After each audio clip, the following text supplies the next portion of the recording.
And we are live after an extended break. The Sound Advice live stream and podcast is back on the air. With me, as usual, is my partner in crime, Nick from Toys DIY Audio. Nick, tell us how you been.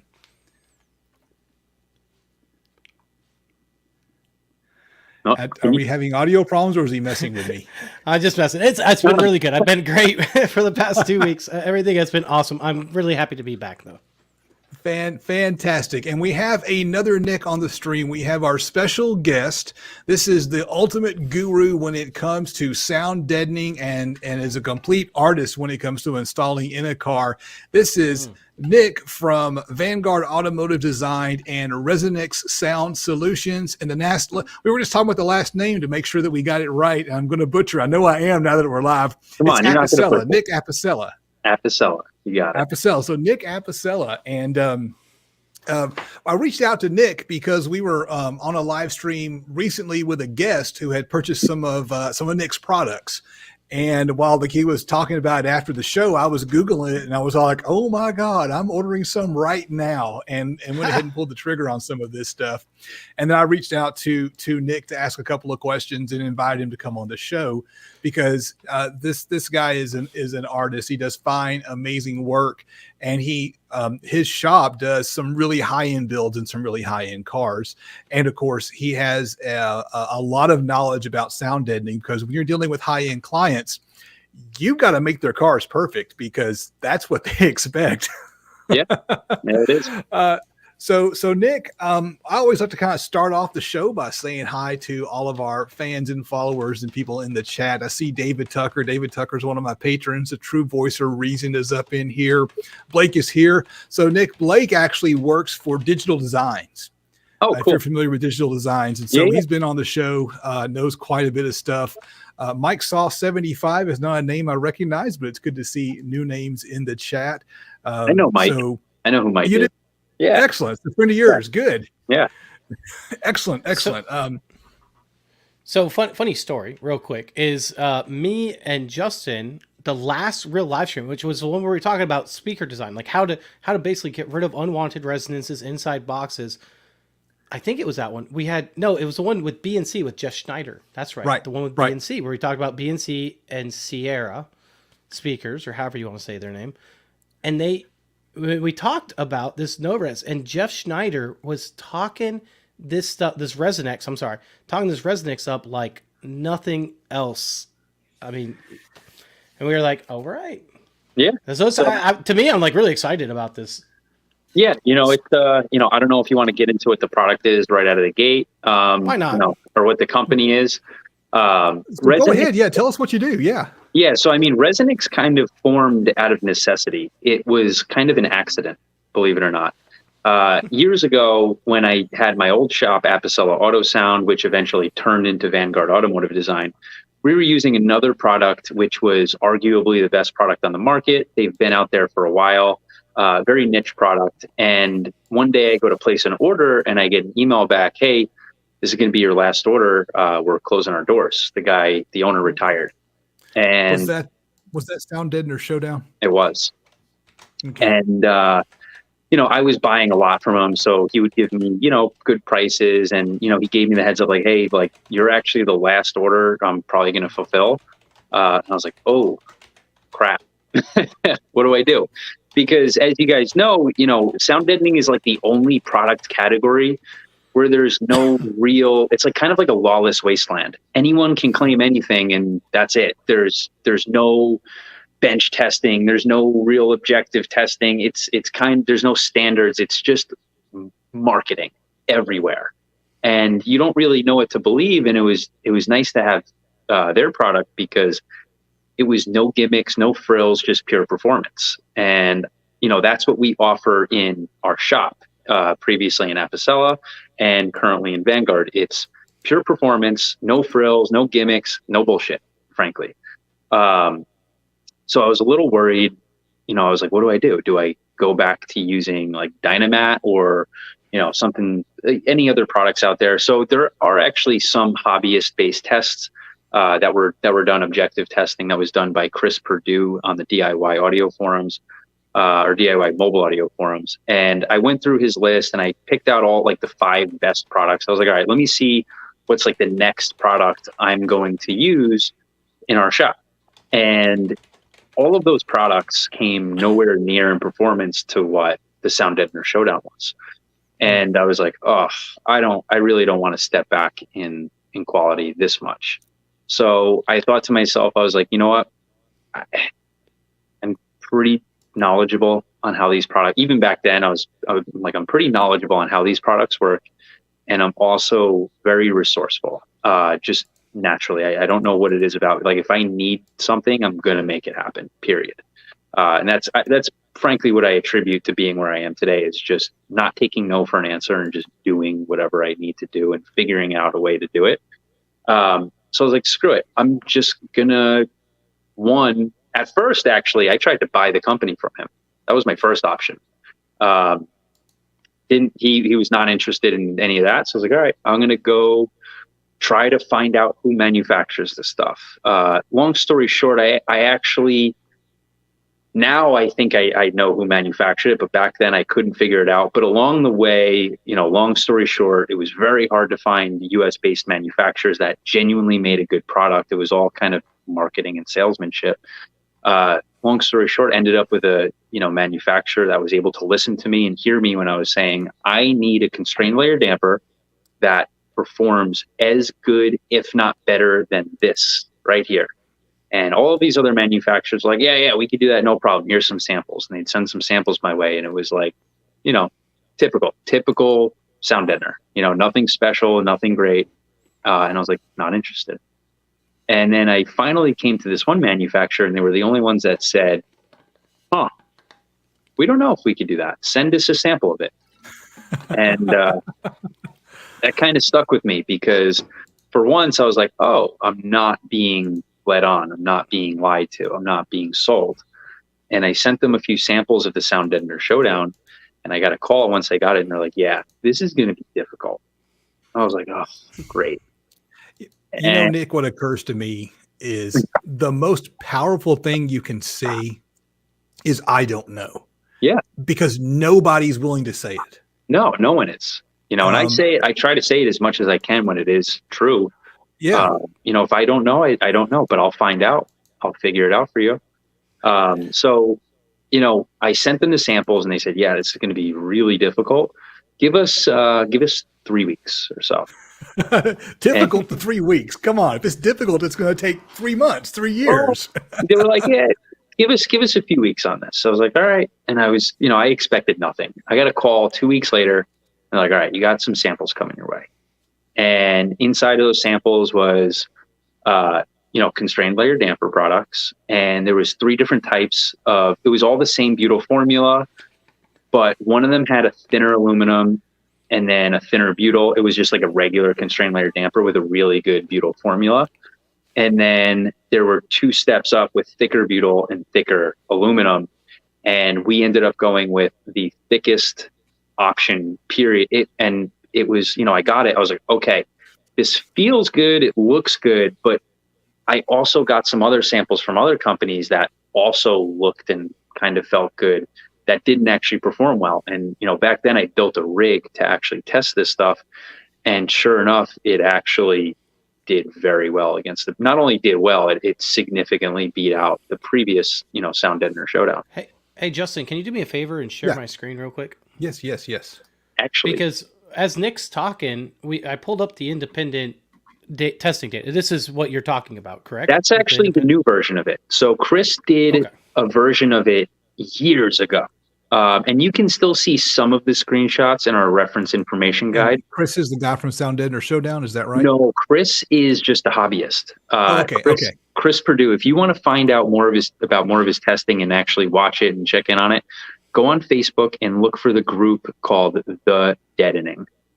And that's his group where he does all this testing. And all I did here on the independent testing page was take his data and just post it, because once it's in a Facebook group, it gets lost in 2 days. It's gone. Oh yeah. So, yeah. So I essentially captured it, but I actually just realized I actually have something pretty cool to show you guys. These are my original samples Oh, wow. that I still have. I keep them in my, they're covered in dust, but these are the 2 leftover samples that I got from the manufacturer all that time ago. It's pretty amazing that you keep those in your safe back there. I mean, I would keep it too. Yeah. No, so I found them in my parents' basement. And then I was like, oh, what are these doing here? And I was like, my dad's going to throw those out. Let me, take those. And I took them and I stuck them in this cabinet here. And I, never really did anything with them since. Well, what I found interesting in your story, if you don't mind me saying, is I grew up in the area of in the era of Dynamat, right? Like everyone used Dynamat. Yeah, that it's the was Kleenex the stuff to use. Yeah, yeah, you're exactly right. It is. It's the brand everyone knows and they use. And I was surprised when I was looking at this testing data that you put up of the difference between that and Dynamat, because it is a huge difference. I mean, we're talking. It's huge. It's 20 decibels. 15 plus decibels. So I think Dynamat. The difference between Dynamat and ResoNix was it 12 decibels. Yeah, 12 decibels. Yeah, it'll explain it if you scroll up and read the little paragraph before it. I just kind of we got a question from Christian D. Chateau here.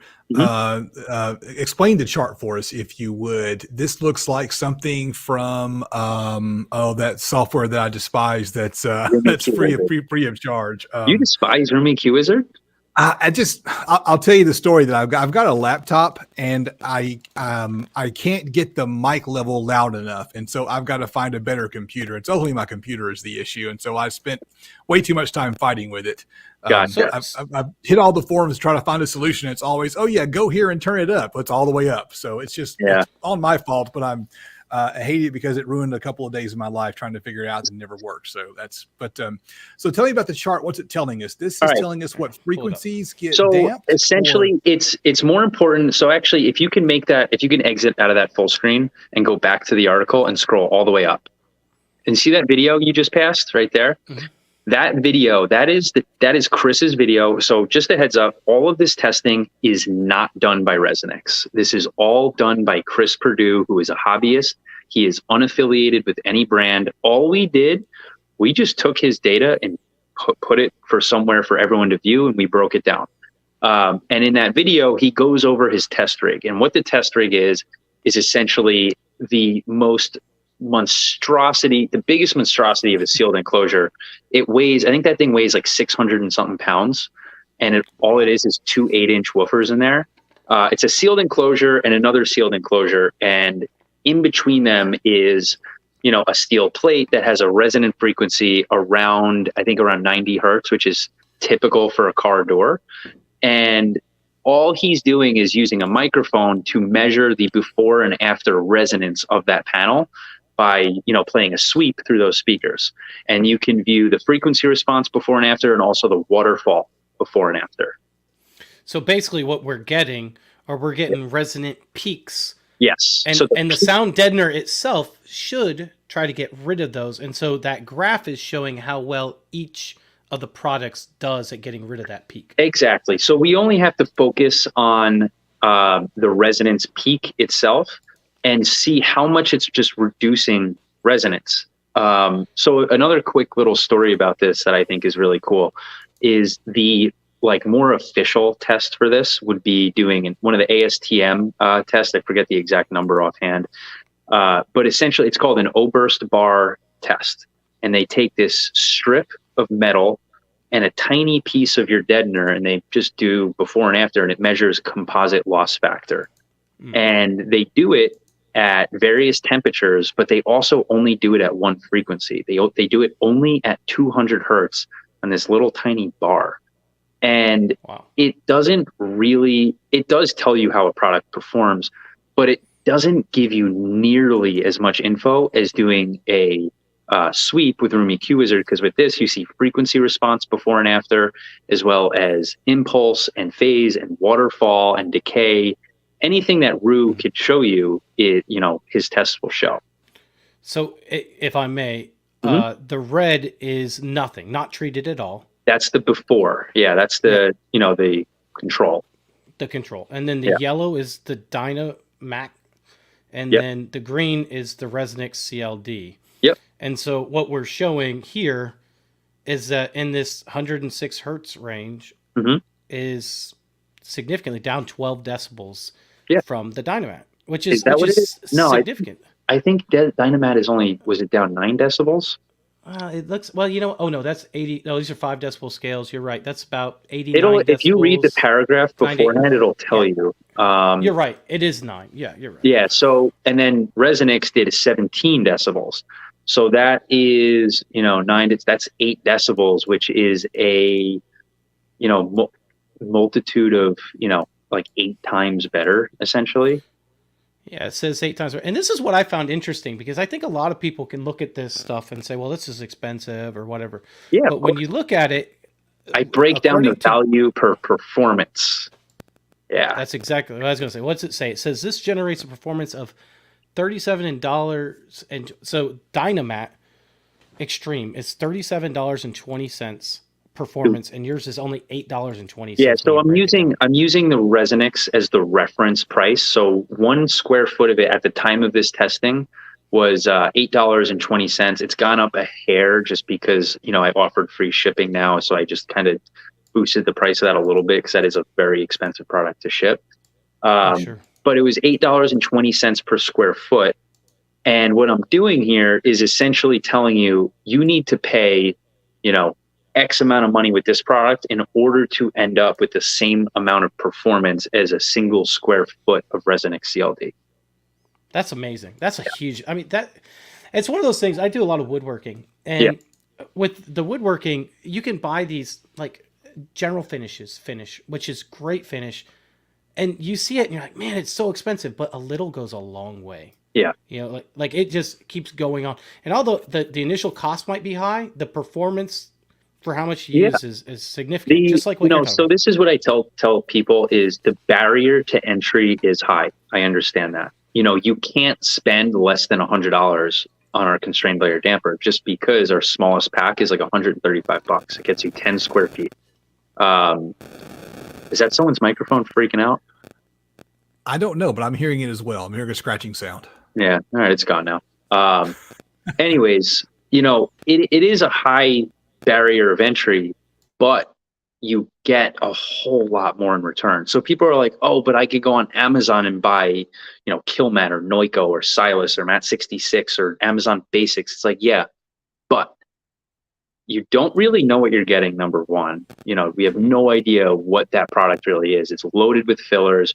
You get Killmat and you smell it. It smells like asphalt. I know they claim butyl, but they definitely mix in asphalt. The other products, I have no real idea, but you have to apply so much more to even come close to the same performance. But the one thing that people forget is there is a ceiling to the amount of performance you can get. Just because of let's take a door, being the most important part to sound deaden in a car audio install is the door. A door is only 6 to 8 square feet. You can only do 6 to 8 feet of coverage. And, stacking layers doesn't really do as much as other people think, because that's not how a constrained layer damper works. A constrained layer damper works by constraining the panel, and each subsequent layer, all it does is just add mass, which is very inefficient compared to the actual constrained layer performance. So, you can only get X performance with a lower product, but with, yeah. I was going to ask a couple of things. Rolling back to Sound Deadener Showdown, I jumped on the DIY mobile audio forums when I kind of got back into this stuff, and I haven't been on their forums in several years because I just, I've got to produce it. I got to edit a video, and I don't have time to read the forums. Yeah. And it's regrettable because there was so much good info on there. You were on those forums too, and I remember that you were always giving such fantastic information. I have recently been banned, but that's a story for a different day. That's the thing about forums. There's always someone out there who thinks it's their job. I've been banned from audio forums as well. I actually got banned. If you really want me to tell you why, I'll tell you why. If you want, yes, if you want to, you can say, but you don't have to incriminate yourself. You can plead the fifth. I know. I don't care. I got banned for calling out one of the members there for being a convicted pedophile, and was, just doing his thing, and people were, and he was just acting a little, way towards me. And I was like, dude, what are you doing? And we ended up getting some sort of altercation. He wanted to sell my product. I wouldn't sell it to him. He's a online dealer. He doesn't have a shop or anything.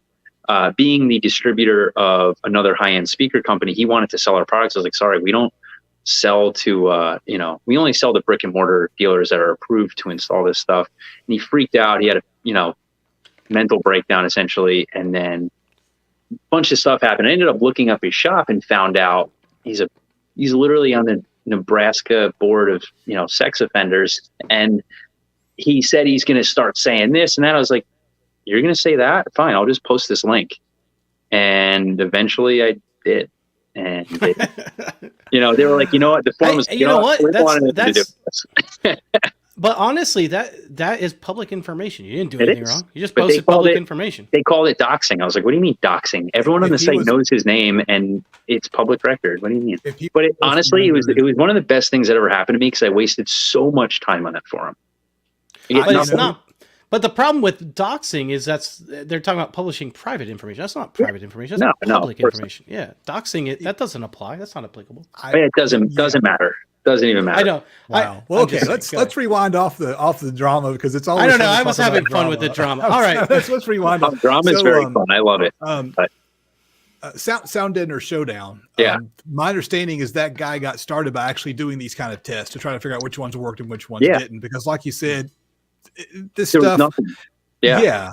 And I bought some stuff from Sound Deadener Showdown right before they shut down. And I was so frustrated because I'd loaded the bottom of my truck with mass loaded vinyl. Someone said they ran 1,500. Just the way it changed the quality of the sound coming from the vehicle. It'll never be luxury car quiet because it is a 19-year-old pickup truck. But it's fun to rip my interior out and lay down a bunch of mass loaded vinyl just to say I did. And people are like, this guy's crazy. Hey, look, if you call that fun, God bless you. I have a twisted sense of what's fun. All right. But I'm no pedophile, so there you go. Anyway, and I was going to order some more stuff, and it's gone. And the guy had such great information. He put forth this hypothesis, and I'd like to know your take on it, that you don't need full coverage, you don't need full baked potato. And the way I understand it is that if you're using a quality heavy CLD product. So Dynamat is a CLD, constrained layer dampener. The idea is just like the plot showed, it's going to cut down the noise that's created by vibrating panels. He put forth the argument that if you have a good quality CLD tile, that you don't need full coverage, that 25% coverage might get the job done. And of course, there's intense diminishing returns. What's your take on the full baked potato debate? So my answer is, it depends on the application. You have to remember one thing about Sound Deadener Showdown. Sound Deadener Showdown was not a car audio company. They were a general automotive soundproofing company. When it comes to standard driving, 25% with a good product is where diminishing returns start to come in. And I fully agree with that. I actually quoted a soundproofing job for a vehicle today. No audio upgrades, no nothing. And same deal. I said, we're going to do, on doors, maybe we'll do like 50 to 70, but everywhere else, it's probably going to be like, 25 to 30% coverage, because you just don't really get the performance out of adding more, because there's not a lot of resonance in the panel really to begin with. It's when you're just driving, there's only so much resonance on a door or a roof or whatever. But when you add a high performance sound system to the mix, where you're applying, hundreds of watts of power to your mid bass and the doors, you have subwoofers with thousands of watts, that is pressurizing the cabin. Now you're at a completely different level of resonance of the panels that needs to be tamed. So when it comes to a sound system, that's where I disagree. And I disagree with that based on my own experience. I actually used to still believe that even with ResoNix, like even selling product, I even used to tell people you only really need 25%. But then I started doing more and trying something. I was like, okay, maybe not.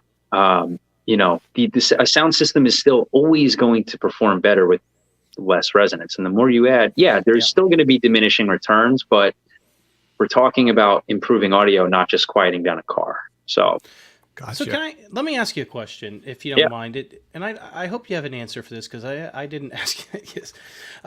We're talking about resonances, and resonance happen at different frequencies. Yes. What frequencies does ResoNix work at? So ResoNix is, the way it's a constrained layer damper, and a constrained layer damper is actually a very flexible product in terms of where it damps.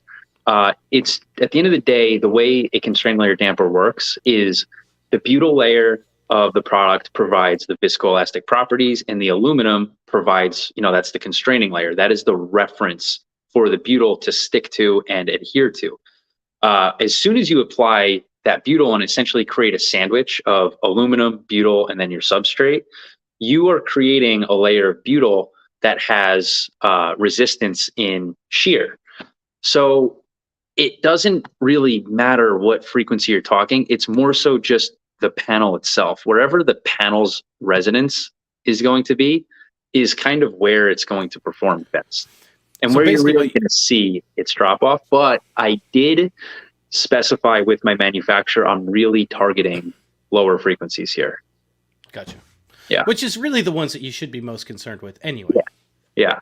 But at the end of the day, saying, what frequencies, you can kind of fine tune it a little bit. But at the end of the day, a constrained layer damper that's doing its job is going to just reduce the resonance of, the panel as a whole through its resonant frequency. Make sense? You're muted, Justin. Oh. There's a question in the chat, and I'm gonna share the question with you, but ask you not to answer it because I don't want to put you on the spot, because I don't want you I don't want you in the position where you've got to tell someone yes or no on doing a dealership. Just wanted to point out that I see the question. Roger Lockridge says he's interested in offering resonance to his clients. Do you send samples to your dealers? I send sample packs out all the time.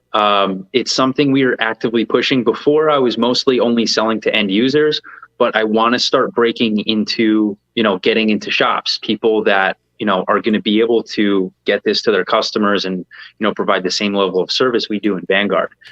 So I have been sending out care packages. I've been messaging my industry friends, hey, what's your address? What's your address? What's your address? Even posting just in groups like, hey, sending out samples. And I even send samples to, consumers as well. If I get an email from someone that says, hey, I'm thinking about using ResoNix in my project, but it is really expensive, and I know there's the testing, but I'm still a little nervous.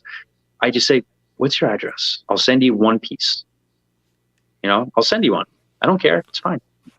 Anyone watching, if you want a sample, email me, info@ResoNixSoundSolutions.com. I'll send you a piece for free. I'll even pay the shipping. Awesome. Yeah. There you go. I didn't know how to phrase great. that question. You know what? It's actually a situation where you're like, well, hang on, I'm picky about my dealer network. So no. Well, with I am picky, but so like I said, I distribute Accuton Automotive throughout the U.S. as well. With that, I am extremely picky on. With ResoNix, I'm less picky on. At the end of the day, as long as it's a good, reputable shop, they're not shady. You're cool. ResoNix is for you.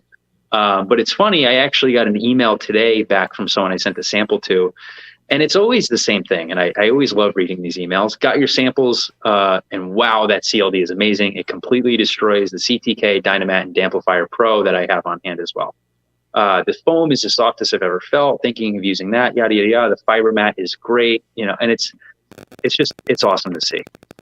So that's the next thing I want to talk about. When it comes to sound deadening, I kind of feel like the CLD tile, whether it's Dynamat or what other brand, someone in the chat mentioned Second Skin, which is a perfectly reputable brand as far as I'm concerned. Yeah, there's a great company. Some of my affiliate companies sell the stuff. You can buy the kind of what brand is this off Amazon, but the CLD tile is just like one piece of sound deadening.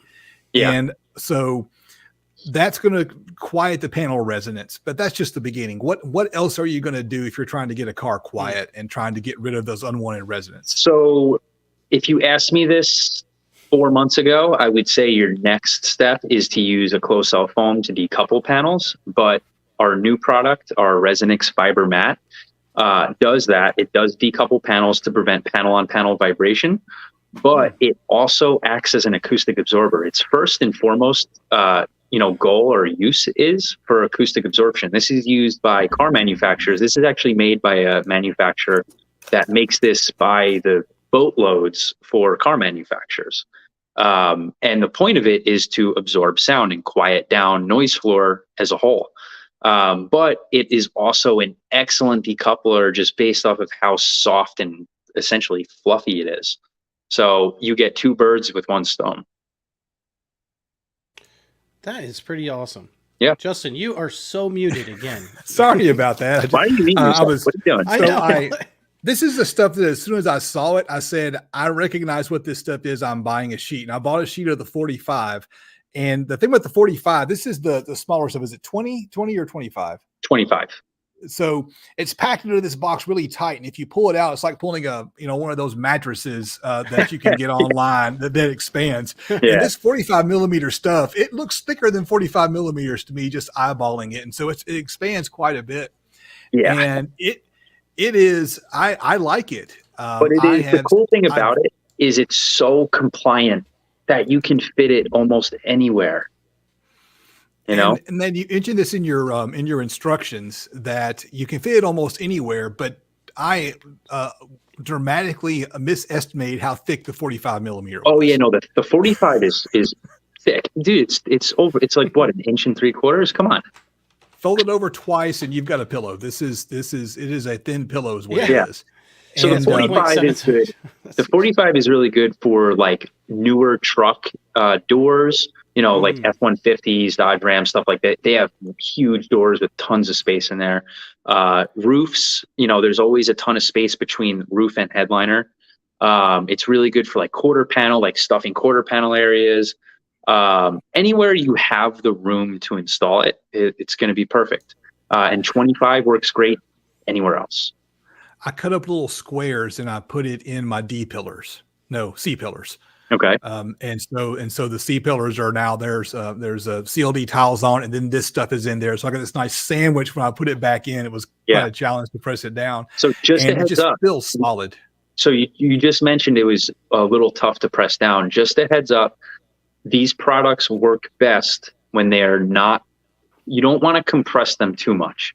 It's okay to compress them a little bit and obviously have like pressure points where it's like really tight where clips are and stuff. Mm-hmm. But like if you have to choose between 25 being like lightly installed versus 45 being like absolutely hammered on, use the 25. The 40, it'll perform better than the 45 fully compressed. And what is the basis behind that? What's the reason? So at the end of the day, that is a melt blown polypropylene fiber based product. If you go to one of the pictures, like if you go to like, I think it's the 4th picture of me like opening it, you'll see it's almost, I think up from there. Nope. Right there. Yep. Oh wait, no, that's not it. Oh no, below that. Yeah. You'll see if you like zoom in, you still won't be able to see it, but it's very, very, very tiny polypropylene fibers. And essentially it allows air to pass through, but as air passes through, it provides an acoustic impedance that helps reduce the amount of noise that comes out of it. And how it does that is those fibers, 1, provide air resistance, and 2, the acoustical energy vibrates those fibers, and that absorbs some of that energy and turns it into mechanical energy and heat. Yeah, so we're starting to talk thermodynamics now. Yeah, exactly. So Brian Wallerson asked the question, road noise in an 06 Camry drives me nuts, recommendations. And so in car. that was really funny. So Nick, we love you, Brian. If you're trying to block noise, the key is mass. Yes. And this right here doesn't add mass. This adds, in essence, like you said, acoustical resistance. And so this basically acts like a filter. And to give you an idea of how well it works, I experimented quite a bit. And Nick and I chatted on the phone some about this. And he warned me to be careful about how I take my measurements. So I have a sheet of mass-loaded vinyl with closed cell foam on the on the back wall. And The road noise I was getting, it seems to be coming through the vents on the back of the cab. These are vents that are used to make sure that they're to vent air pressure from the vehicle. Okay. And so I put the mass loaded vinyl up and didn't block the vents, just like I was recommended to do from Sound Editor showed on those years ago. And then I put some of this 45 millimeter over the top of that. And two things. One, immediately, the way the road noise sounded to my ears shifted completely. It was noticeably quieter, and I can't put a pinpoint on it, but the frequencies were different. And on my cheap, SPL meter from just your simple one, not one for burps and contests, just cheap one I got from Parts Express, 3 dB gone easily, really? Just by putting this fiber mat over the air vents, and over the air vents, air still gets through it. And so it should still be, safe and makes the functionality of the car. So huge difference just in the sound quality of the road noise. The road noise was less annoying and quieter. Yeah. All right. I'm going to ask the question that everyone here wants to know. Okay. It's truth, the matter. And I know Justin wants to know it. I want to know it. Well, actually, hold on. Before you ask that, should I answer his question about his 06 Camry? I feel bad. Oh yeah. If you actually have a real answer. No, I do have a real answer. I obviously, I'm sarcastic by nature, and I'm sorry. So I don't want to leave you hanging. So there's a few ways you can go about it. One, you could do full soundproofing, which the unfortunate truth is a ton of work, and it's extremely expensive. You're going to have to do a constrained layer damper, decoupling, absorption, and a noise barrier. And when doing a noise barrier, Justin, as you probably know, you need to do 100% coverage window line down in order for it to be truly effective. So for an 06 Camry, I don't know what, if you're willing to spend $5,000 on product to do that. But if you are, all of those products, we actually sell a full soundproofing kit for sedans. But it's a lot. But if you wanted to, take it down a notch and have more of a budget friendly version, you can do just constrained layer damper and fiber mat, which, like I said, I quoted for a job earlier today for a Honda Civic. And you can get, I don't want to throw out a percentage, but I'm going to say 75% of the performance for a fraction of the price. So you can do like a box or two of the CLD squares, strategically placed throughout the body panels of the car, and then just use fiber mat wherever you can. And with the good thing with an absorption product, you don't need to use 100% coverage like you do with a barrier, because with a barrier, you are worried about flanking paths. With an absorber, you're not, because you're just letting the sound pass through and get absorbed as it passes through. Barrier is trying to reflect it away. And if it reflects it away, and it'll just come through a flanking path if you don't have 100% coverage. So you can just do, the doors and the wheel wells. And is that enough? Okay, that was enough. Great, you're done. Or if it's like, not enough, you could do the roof. Okay, cool. If that's enough, great, you're done. If not, you can move to the quarter panels or the trunk or the floor, and you could take it step by step and sort of piecemeal what you really want to do. But you can't do that with a noise barrier. And I think that's the good thing. I honestly, I truly think the fiber mat is going to be, just the sales over the past 2 months show this as well. But I think fiber mat is going to become our biggest product by far. It is so effective and relatively inexpensive and so easy to use and install that it's the only product of its kind in the market currently. So real quick, I'm going to interrupt. And our good friend Baba's one of my patrons. Nick, is he one of your patrons as well? Baba is a big part of our community. He's on all these streams, and he's always dropping these super chats and showing his support. So thank you so much for the super chat, Baba. You are an awesome guy, and we're definitely glad to have you as a part of our community. The super chats are always on. You're always welcome to drop a super chat. We don't do this in order to beg for super chats, but the super chats let us know that we're doing something right.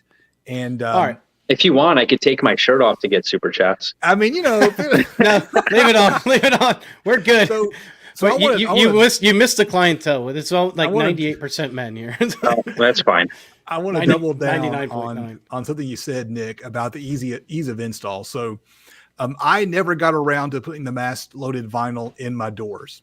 because I followed the instructions. I cut it out perfect. I couldn't get the door card back on. I just couldn't. I had my car down. It was spring break, and so I had some time off work, and the vehicle had to be up and running because I'm a DIYer. I do all my work in my daily driver. If it's not running when it's time to go to work, I got a problem, right? It's a problem. And so I'm sitting here with this expensive, heavy, hard to work with. It is a royal pain in the ass mass loaded vinyl. And it's just like, this has been a failure because if these doors aren't covered, like you said, I don't have that coverage from the window line down. What was the point of all this stuff if I didn't get that done?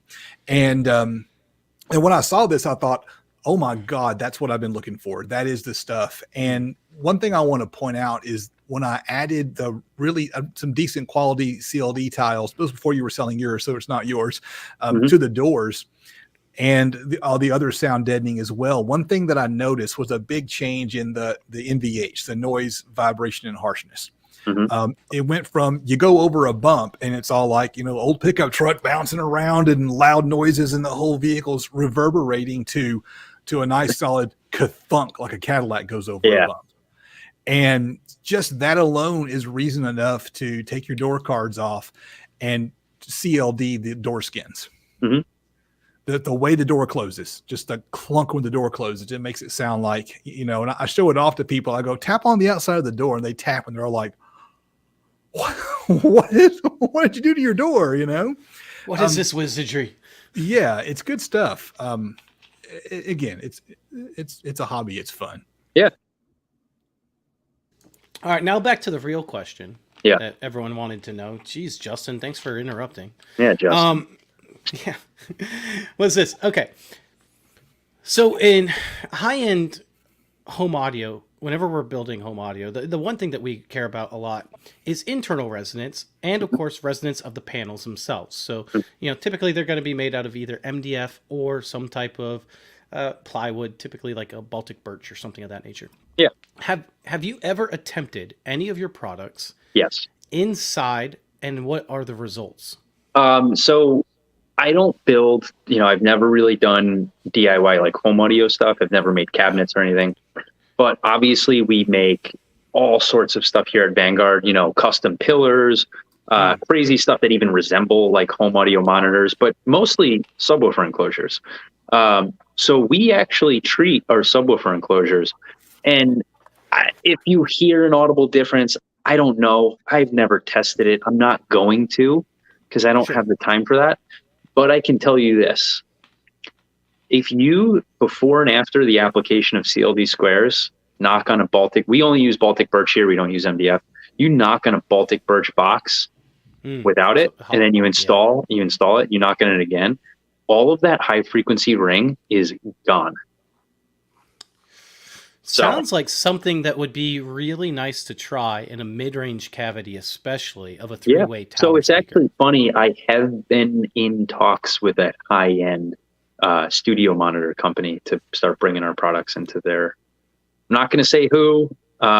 It just so happens to be that my fiance's father works for their company, and I got an in, and I think they're going to start bringing in our products to use in their studio monitors. And their studio monitors start like for a tiny one, at like $11,000. So it's different ball game, but they don't care about. They just want performance. So. Well, me and Justin have been talking about what are the best ways to get rid of these resonances, and I think in just whenever you're building any type of enclosure, whether we're talking about subwoofer enclosure, mid-range, home theater speakers, car speakers, whatever.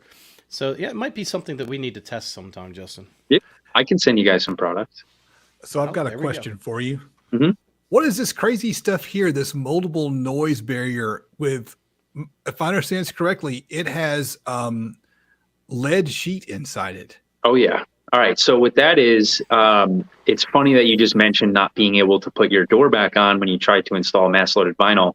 And as you said before, a noise barrier is purely just a limp piece of mass that is used to block noise. And it purely bases its performance off of that mass, how much it weighs. So all you really need is weight to block noise that is isolated and decoupled from your actual room, being your car. And considering that we work on mostly higher end vehicles that have super tight tolerances, we occasionally did have people that wanted soundproofing. And then there was also a lot of hobbyists that even have, tighter tolerance vehicles that they still want to do noise barriers in. So I was like, you know what? I got to come out with a noise barrier, but I'm not going to do mass loaded vinyl. I don't see a point. There's 0 point in me doing a mass loaded vinyl because everyone and their mother sells it. And there's no way I'm going to be able to beat the prices, especially shipping versus Amazon. Mm-hmm. And there's no performance aspect of it. The only thing that makes a mass loaded vinyl or a noise barrier better than another, like a mass loaded vinyl better than another mass loaded vinyl is just its weight, And obviously, like if it's virgin mass loaded vinyl, it won't smell compared to like recycled mass loaded vinyl. But like assuming it's all virgin mass loaded vinyl, it's all the same thing. It's literally all the same thing. So that's not what ResoNix is about. ResoNix is about being able to provide the very best product for the task at hand. So I was like, okay, what are we going to do? And I knew people were doing this on their own, but it's a pain in the ass, to get a sheet of lead, some foam, some adhesive, and make your own sandwich. I was like, you know what? We're going to set up a way to do it here. And I actually have a piece of it right here, a small little piece. As you can see in the photo and right here, it is essentially just 1/32 of an inch lead sheet that is sandwiched by 3 millimeter foam on each side. So yeah, look, there's lead, but lead is not really what it's made out to be. As long as you're not eating it, you're fine. I'm sure you guys being audio guys, you guys solder stuff all the time. There's no problem in handling solder, which is like 40 to 60% lead. But essentially lead, when 1/64 of an inch thick, just like 1/8 inch mass loaded vinyl, weighs 1 pound per square foot. So I thought, okay, we can use that, encapsulate it in our very soft foam, but step it up to 1/32 of an inch. And now all of a sudden we have a product that is twice as effective as standard mass loaded vinyl, is thinner than mass loaded vinyl, and is also, flexible and bendable and moldable to all of those little, parts of your car. If you've taken apart a car door, you've seen how tight these tolerances can get sometimes now. Especially on newer European vehicles, it's like ridiculous. So there was no shot that, anyone was going to be able to install a mass loaded vinyl product these days in newer vehicles. So this was my answer to that. So it still weighs, it's still very dense, It's able to block noise. It's limp. It's decoupled. It already comes with a decoupler, so you don't have to handle the lead. You don't have to worry about applying, your own decoupler.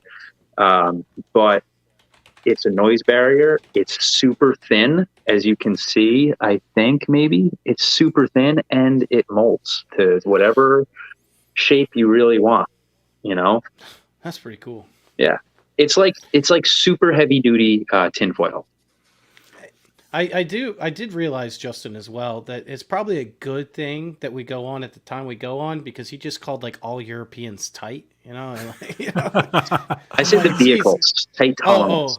I missed that word. So we've got some questions that I've starred here that I want to hit real quick before we move to the next thing. The first one is from Stu's Custom Shop. Stu is a fantastic installer. Might want to start carrying some of your stuff maybe. Wanted to know your opinion on polyfill and enclosure. This is an inside joke. Both Toyd and I have made videos, one claiming polyfill is great and one saying polyfill sucks. And so it's so you can just settle the bet. Should we put polyfill in our enclosures? So one of us said that did testing, and the testing came back that it worked, and one of us didn't do the testing. Well, yeah, you did kind of do the testing. So all right, so you know what? Let's not even go there. I use polyfill in every single enclosure we build, and it's for two reasons. One, because it works. Oh my goodness! It's almost like I said this to Justin. Wow. Because let me ask you this: how did you actually test it? I didn't watch your videos on it. It's all right. I tested the thermodynamics to see if the Q was changing and if we were getting. Yeah, so that's what we do. At the end of the day, I just sometimes I get curious and I measure. We have a Dayton DATS tester here, and by the way, like the most useful product in the world. We're huge fans of the DATs around here. It's kind of like how an inside joke as well. Like I see. So let me just go on a side rant here. I see all these shops that are like, oh, get the SMD, impedance this or that or this. Just get a Dayton DATS. Yes. Plug it in, run a sweep. It's only like $130, and it gives you all that info on a screen instead of on a little LCD that, what? Yeah. Get a Dayton DATS, you lunatics. Real quick, I'm gonna interrupt you just for a minute, guys. Yep. We have been telling you forever to get DATS. Nick, we have not talked to Nick. We had no idea he was going to say that. It's 12% off today. They never go on sale. President's Day, 12% it's on off. Sale? Go buy it now. Yeah, 12% off. Wait, is there a new version? That's version V3. 3. Yeah, V3. I don't know what version you have. Hold on. Where can I find? Because honestly, I'll buy another one right now. So my argument with the polyfill was that if you just use the code box that's too small, that adding polyfill doesn't change the fact that you've got a crap box design. That's the essence of my argument. And I did testing as well. I did roof sweeps. All right. So then now there's two aspects of it. What did you said you tested it in Room EQ Wizard? Yeah. I did some sweeps. All right, and I also tested it with the DATs as well to measure the Q. So hold on. But did you only look at the frequency response? Yes. I didn't look at the waterfall. What about the waterfall? I did not look at the waterfall. There you go. I look at the waterfall. Okay. Waterfall. And I know I use frequency response on like the independent testing page for ResoNix. But that is only a generalized idea. The waterfall is the real data. So gotcha. Yeah. All right. So now we're going to stop embarrassing myself and ask a question for you. Christian Machado again. Fiber mat for door panel, side coupling to door maybe. So he's asking the fiber mat in the door. That's what it's made for, right? Yeah. So do not use fiber mat in the door cavity. By the way, you can. It is fully hydrophobic, fully mold and mildew resistant. But I get nervous about like window mechanisms snagging it or anything like that. Mm-hmm. So I only recommend it in between. We have another product for that we'll go into in a bit. I only recommend using it in between inner door skin and door panel. And I think what he's asking is, which one do you apply it to?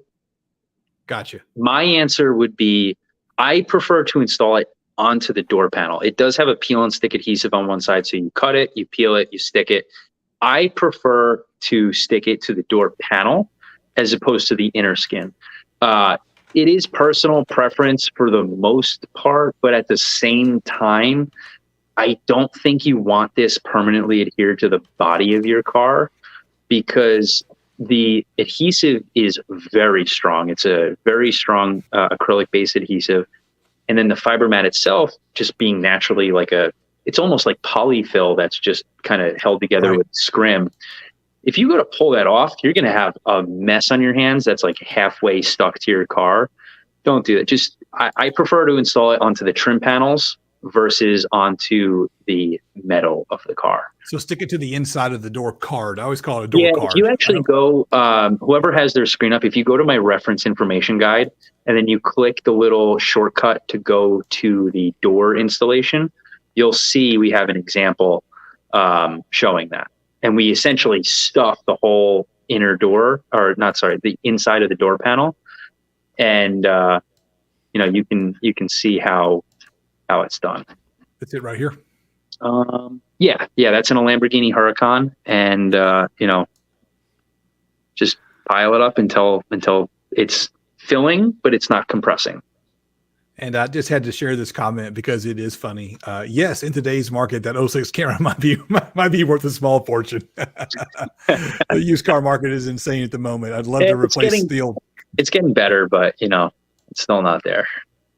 But. All right. You mentioned another product that you recommend inside the door proper itself. What product is that? This is actually a new product, and our first shipment actually leaves the factory tomorrow to come to us.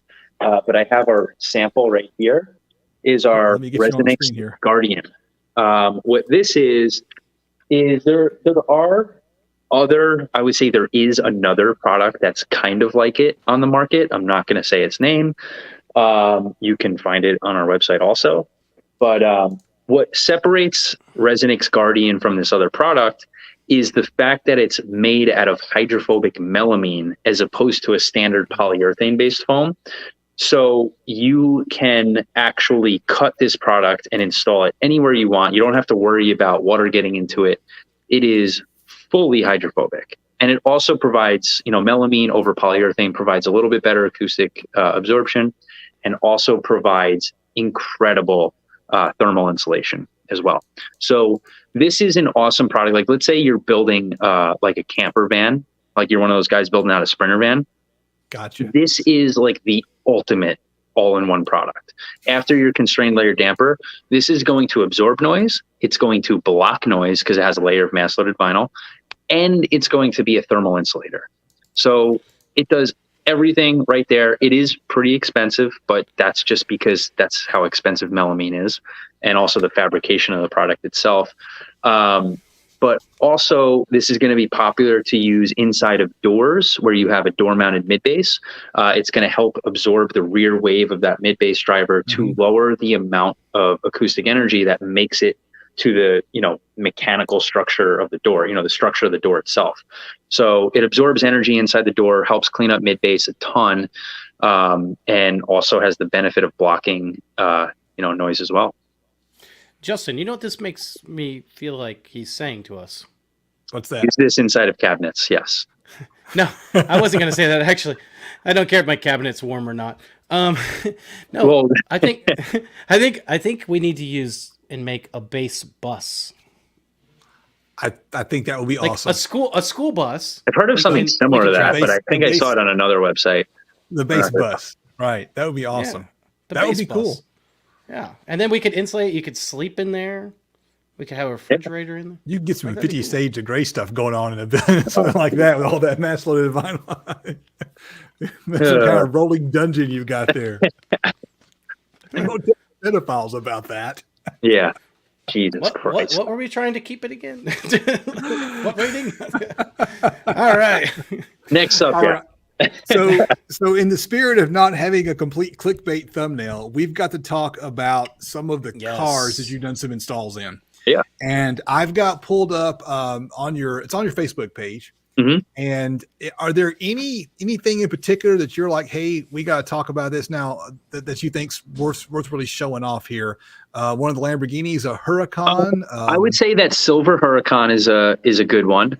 This is actually a really cool one because we did a sound system, but we also did radar and laser countermeasures, which is another category that we specialize in. It's a little different than just sticking on a radar detector onto your windshield. We do full custom installations, and I guarantee you, we are doing them to a level that only a few shops in the country are also, achieving.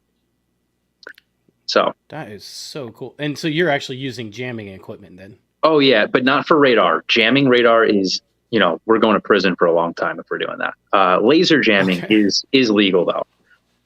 In most states, in all of our state, in our state and all of our surrounding states, it's fully legal.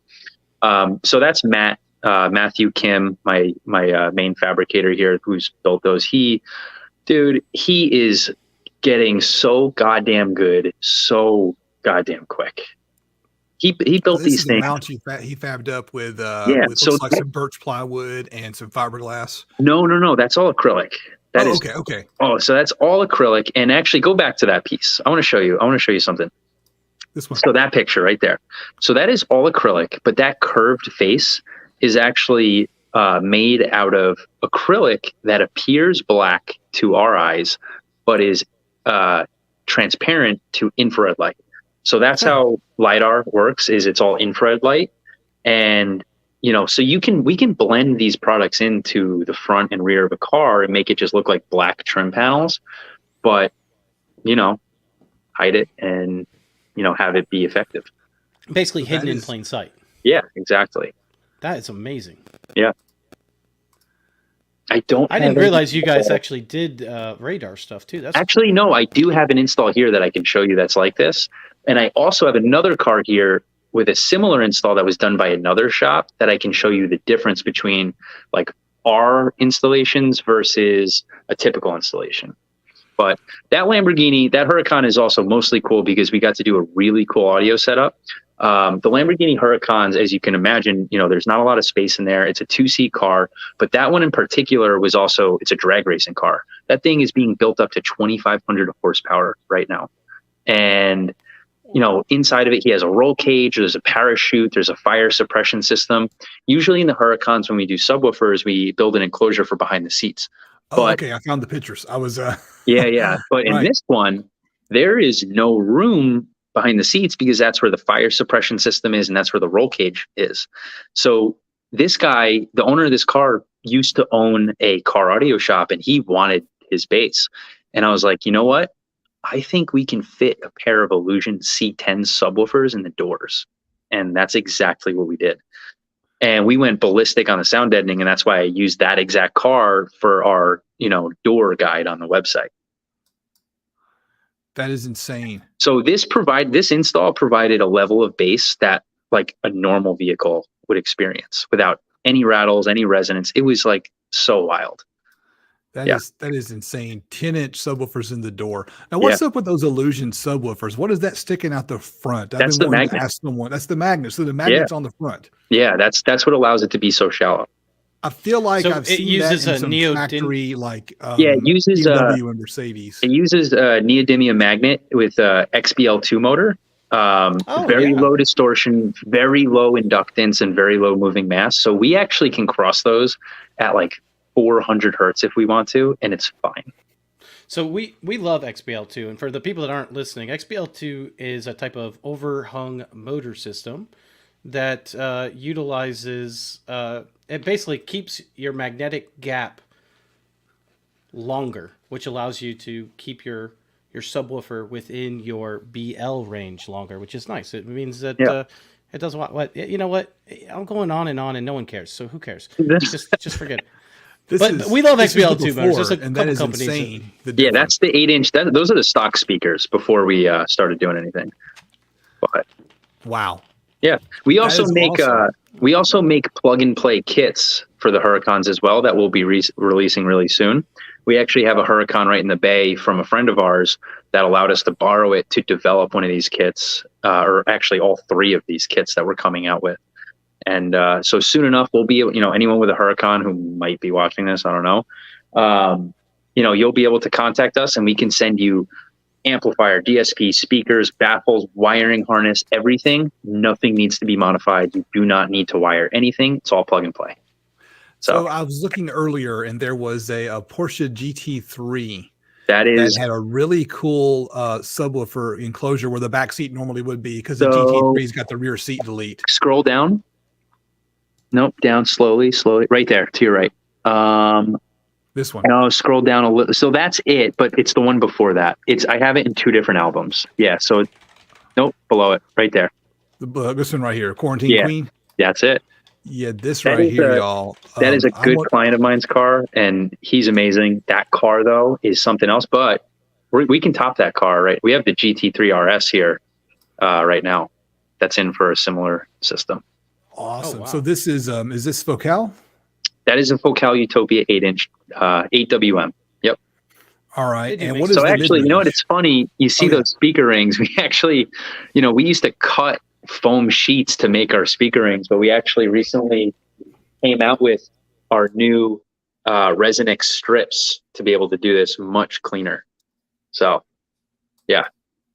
What is that mid range? Is that is there a tweeter in this as well, or is that a so that's the stock mid range? We left it in there. We're not using the stock mid range location.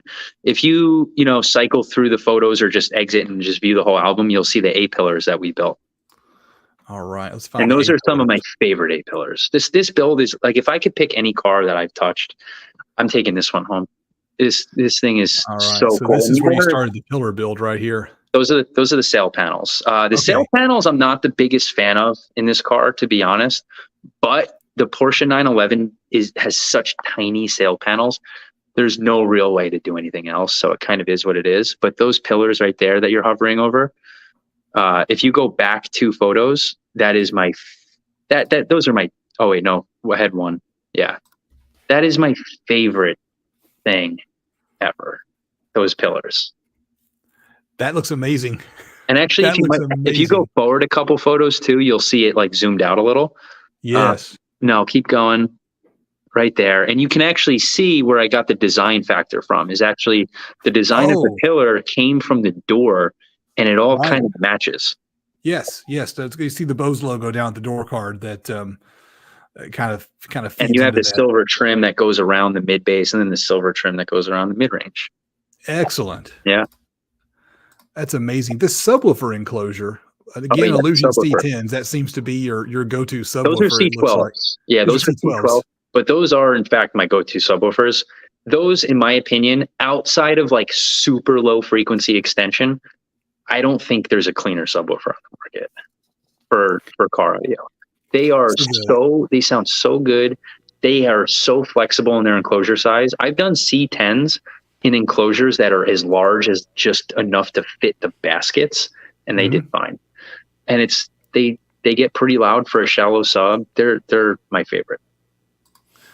This enclosure is just absolutely amazing. How much time do you think it took your crew? Did one of your installers did this, or did you do this? Yeah, one? me and my old installer, we built this together. My old installer did most of this. I did the pillars and some of the radar laser stuff I did. He did most. I also did the design of the grills and the design of. I did all of the 3D stuff. If you go back, that was a nightmare.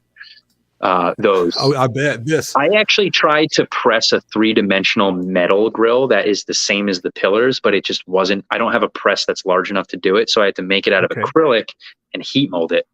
That was, oh God. But you know what? Insane. It came out. The quality of this work is just top notch. Thank you. Okay, so this right here. You've got this grill, and the magnet is poking through the grill, so you can see the magnet, almost like a little kind of like you use the magnet as a logo and hid the rest of the subwoofer. Yeah. And whose idea was that? That's brilliant, and it looks fantastic. The design of the whole system and car and like layout is all mine.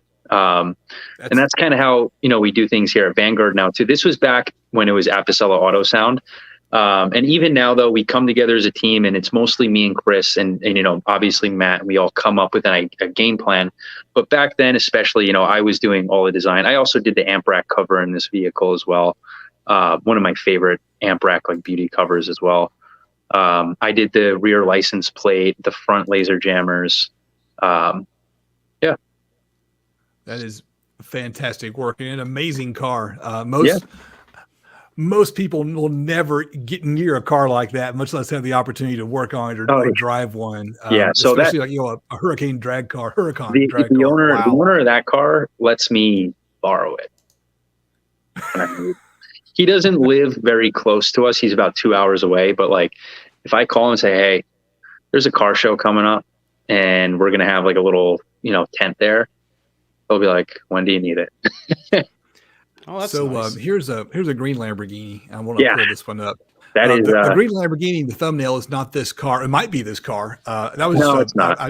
I googled open access resources or Creative Commons. Just found a first picture of a Lamborghini that looked good. Mm-hmm. So what? This one, that color is just insane. Yeah. What owner of this car is here? The owner of this car. He's the coolest dude ever. If you're watching this, I love you. See, it's good to hear that the owner of the Lamborghini is cool because, No, the owners of Lamborghinis are awesome. Lamborghini. So you think of like, supercars, exotic cars, like they're stuck up, rich assholes. Ferrari owners, maybe. Not Lamborghini owners. Lamborghini owners, remember, Lamborghinis are like toys. They're loud, obnoxious, like the look of them is loud, and they attract a certain type of customer. They attract the customer that wants to be seen and wants to be, no offense to Lamborghini owners, but like they want to be noticed. Like it's kind of like a look at me sort of deal.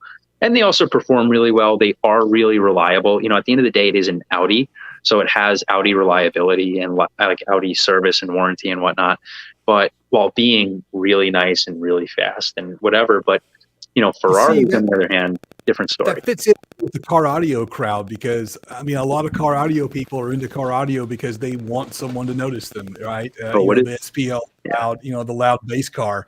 I like this picture right here because the shop is so clean. I don't think my shop has ever, maybe after I clean it, my shop's not this clean.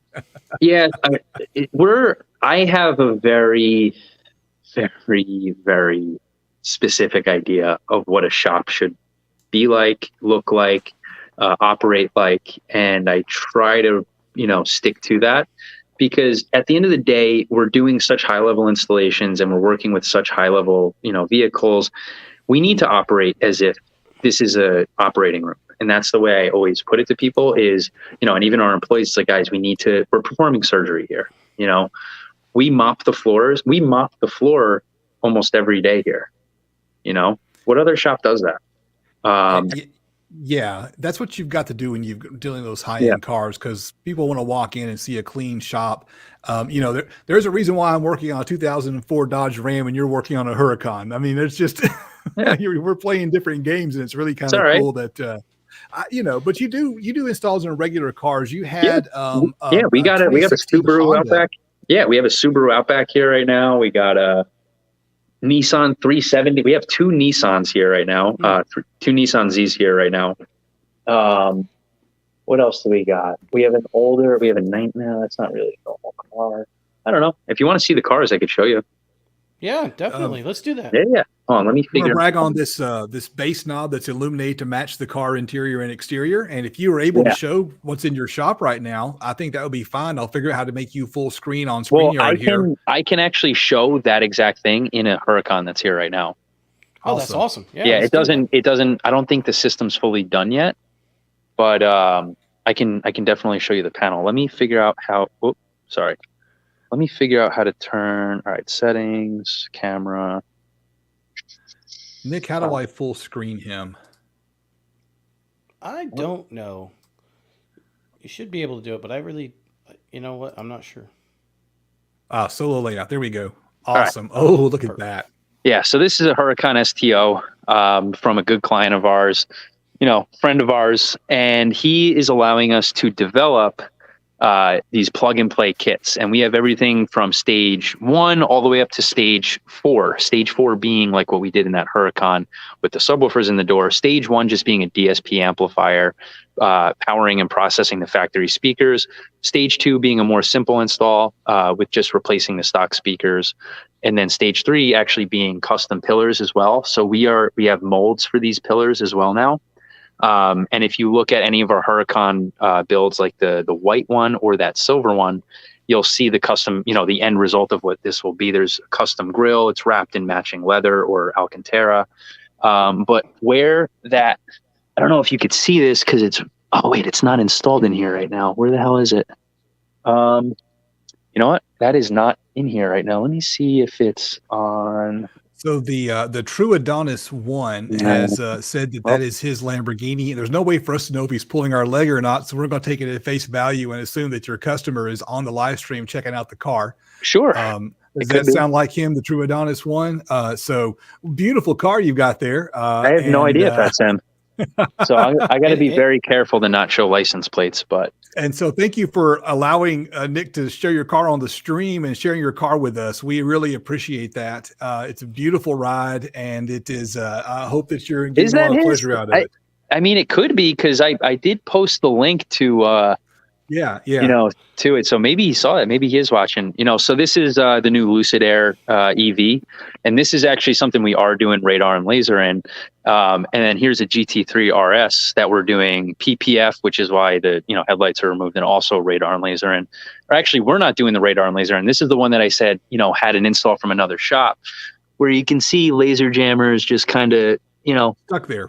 Mounted there, if I had a car like that, I'd be unhappy with that. I really would. My old beater truck, sure, but on the car like that, at the end of the day, it depends what you're willing to pay for. Yeah. And the unfortunate truth is, I do know the shop that installed it. I actually used to work there when I was younger, and they just don't sell the other option. They kind of just sell the one thing, and it works. It's functional.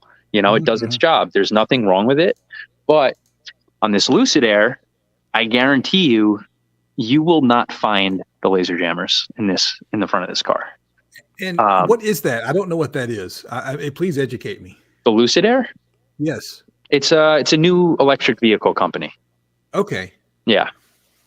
So Wow. So are you going to point them out then? The laser. Do you want?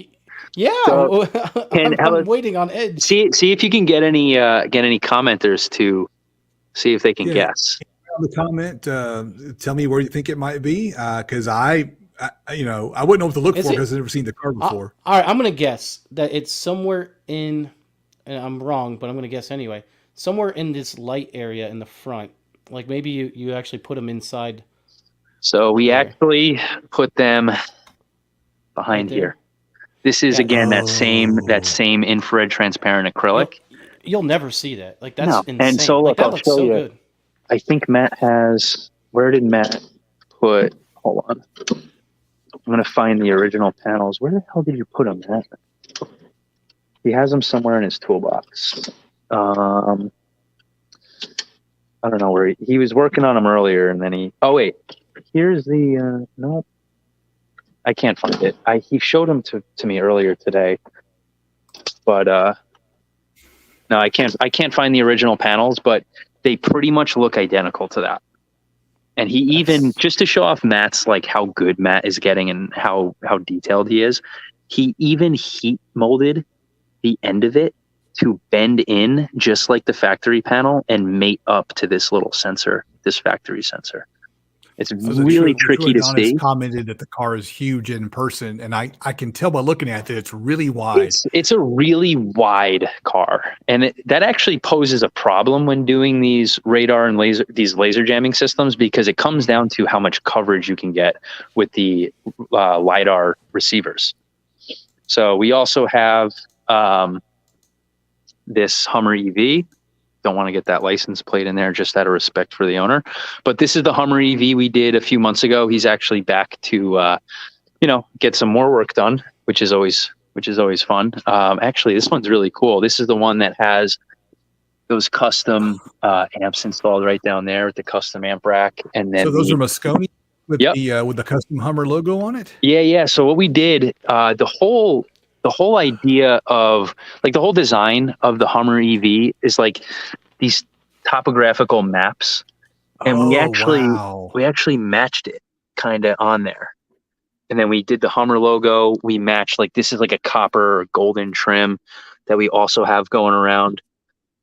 But yeah, this is what we're really doing these days. So the True Adonis has asked that you show the Moon speakers, and so I'm guessing the True Adonis must indeed be your customer, because it seems to have some inside information. It's a map of the moon. The moon? The moon speakers? I have no idea what he's talking about. A map of the moon, like maybe all the craters and stuff on the moon. I don't think the True Adonis is my client. Okay. We're working on an older M3 that was butchered by another shop, and we're completely redoing it. But yeah, for ordinary cars, we have a Tesla, we have a Subaru, and then we have a few cars outside as well that are higher end cars, but those ones we're not allowed to show on video. They're owned by, a few, there's a few people that we work with that would be very upset if we had those. No, don't show anything that you're not capable of. Keep your high end customers extremely happy. Oh yeah, that's what we're gonna do. The True Adonis said that the design of the speakers is a map of the moon. So I don't know if that helps ring a bell. It's like a topographical map of like the moon, I guess. Okay, that's what I kind of showed. That's what I was getting close to. Yeah. So. Yeah. I don't know. Is there anything else you want to see in there? So this has been an absolute blast. And if I could fly up to New York, I could spend the entire day just standing around drooling over the cool stuff and the beautiful work that you're doing, but I can't. And we're fast approaching we're past our time limit of an hour. And so I don't want to take up any more of your time. Oh, man, I thought we were just getting started. That's the way I'm actually having fun. So I'm like, the best shows really hit their stride about 45 minutes in and then blast on through forever. So we'll keep going if you want to keep going for something else. Look, I'll tell you this: I'm always down. I'm always down to talk, because at the end of the day, I still, this isn't really, it is a job for me, but I still love what I do, and I still love talking about it, and you know, offering whatever insight and help I really can. What is he talking? Vanguard is the highest quality. Who is that? Thank you. That's the true honest. Yeah. Thank you, Nick, for everything. I'm reading to him because he's on an iPhone screen or a cell phone screen, so he can't. He's like, perfectly literate. I'm not trying to be condescending. No. I just can't read. Nick, are you? Yeah. You need to go to that school for the kids that don't read well. Yeah. This is why I do car audio. It's because I can't read. So let me ask you a question. You've probably traveled for your job, I'm assuming. I have. What you do? You've probably been to Chicago. No. Really? Oh, no, man, not yet. I've been to Florida, California, Texas, to go so we ship vehicles in often. And when we do vehicles that are shipped in and they're doing larger jobs, what we will do is when they're done, at the end of the day, like every speaker needs some level of break-in, whether it's a little bit or a very noticeable amount. That's number one. And number two, this is going to sound a little crazy to some people, but I promise you, especially in the car environment, the different areas will have different local climates, and that will change the end result of how it sounds. Different air pressures, humidities, temperatures, whatever will change how a speaker behaves, how sound travels through the air, and we need to go back out there and retune it. Perfect example was that Hyundai Genesis that we did, if anyone's watching who's familiar with it. Really high-end system. We did the Accuton Automotive three-way speakers up front. Those are about as good as you get for automotive speakers. And I honestly, I've never used anything better, not even close. And we did Helix C4 and C1 amplifiers, infinite baffle rear subwoofers, a Illusion C10 and passenger footwell. And I warned them ahead of time, I'm gonna fly out there and tune this, even if you don't think it needs to be. But I'm just going to give you a heads up. Please don't expect greatness out of the gate, because going from New York, where it was still cold, to Houston, where it was like 90 degrees and, humid, I was like, don't expect it to be the same, And he's like, all right, cool. And sure enough, he gets it. And he's like, oh, it sounds really good. But I was like, say no more. Plane ticket is already booked, coming out there. And I went to his house. I stayed there for a few days. We did some tuning. I did that with another client in Florida. I've done that with clients in California. I'm doing it with another client in California shortly who's sending us their vehicle. But yeah, so we do travel. Well, I just want you to know that whenever you do make it to Chicago, you will have the best pizza you've ever had. No, you won't. No, that's not pizza. That is not. I was not expecting that comment, but I love that. I thought you were going to say so. Call me whenever we can hang out. Oh, cool, great. But you want to talk about pizza? Are you from Chicago? I grew up in Illinois originally, so I grew up with Giordano's Pizza, which is Chicago style. And I lived, but all my family lived on the East Coast, so I've had New York style numerous times. You mean pizza? It's not New York style. It's just pizza. Chicago style pizza is just a long way to say casserole. It's pizza. It's pizza pie. That's where you get the name pizza pie. It's a pie. It is delicious. It is amazing, and the cheese will go on forever. No, it is ridiculous. You guys are out of your minds. As I got to interrupt your pizza debate to say thank you to David K. David K is also a patron, so feel free to check us out on Patreon. We always appreciate when people can support us. So, David, thank you for the super sticker. I'm not on mobile, so I can't see what it is, so I don't know what the sticker looks like. And there are people who want us to keep going, and the best way to keep me going is to drop some more super chats. That's the best way to motivate it, because I think Nick is on board for continuing to chat after. We'll leave him alone with the pizza thing. Look, if I go home, I'm like, as soon as we're done with this, I go home and I'm going back to work. I'm going to go edit photos. I'm going to go edit video. I'm going to go answer emails. Frankly, I don't want to do that. So, Christian again has mentioned, Christian's been a great commenter tonight that your website shows remote DSP tuning. Yes. And so, I have a DSP. I've got a mini DSP. It's going to go in 8x12. It's going to go in my next build, and I'm intimidated because I can turn the crossovers on. I can slide a few EQs, but I don't have any confidence that I can make it sound as good as it could potentially sound. So the idea of being able to phone in an expert, and the way it works is if you have it all set up and working and ready to go properly, he'll call in, do a video call, and spend an hour or so with someone. No, so what we do is I use the software TeamViewer to access the other person's computer and essentially control it, and I can see everything that they're doing. And what they do is I instruct them on how to take the measurements using pink noise and the RTA feature in Room EQ Wizard. And we take measurements of everything before, and we start doing equalization, and we equalize all of the speakers to a specific target curve. And then once we're done with that, we'll verify phase between left and right, and mid-range to tweeter and mid-range to mid-bass and mid-range to sub. We'll get everything in phase. And then from there, we start doing, believe it or not, tuning by ear. So I also send them tracks that really help them hone in on various, cues by ear.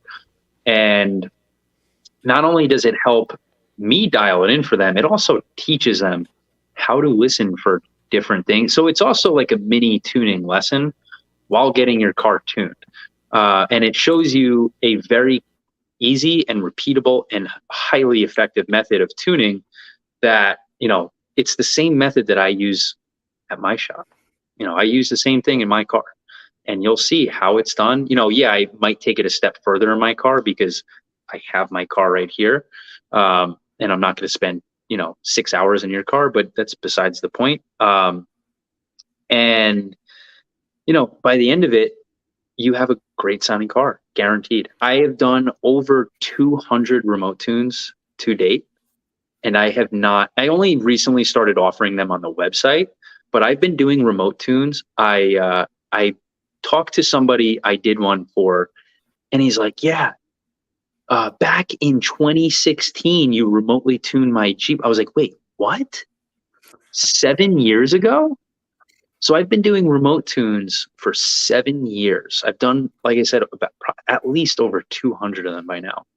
And I have not had a single person tell me they were disappointed with the end result. I've had people who were actually the result wasn't good, but then we found out oh, your install is totally botched. So now I require send me photos of your install beforehand. We got to make sure, this one guy sent me, he wasn't happy with it. And I was like, all right, what's going on? Let me see a picture of your install. And it was the worst thing imaginable. The speakers were literally broken. They were bent. Oh. And I was like, what? How am I? Oh, God, come on, dude.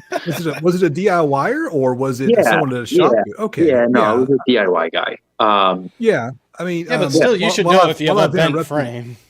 Thank you, David K, for another super chat, and thank you to Baba for yet another super chat with the big $50 one. So we appreciate that.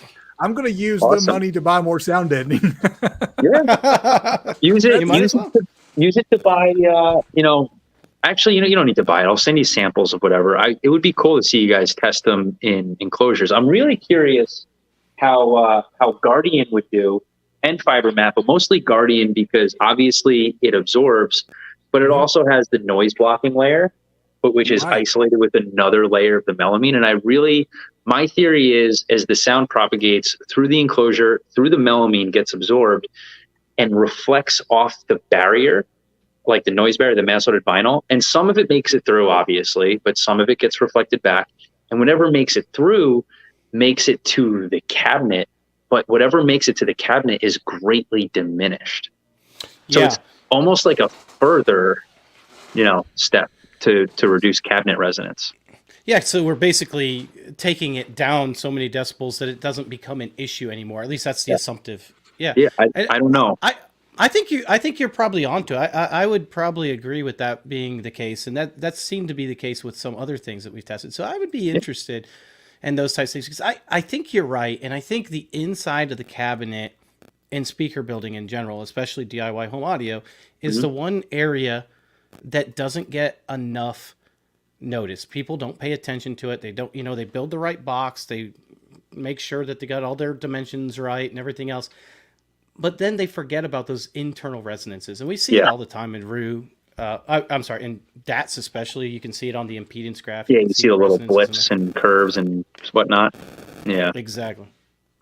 Yeah. Never, like I said, I've never built a cabinet, never built a bookshelf, nothing like that.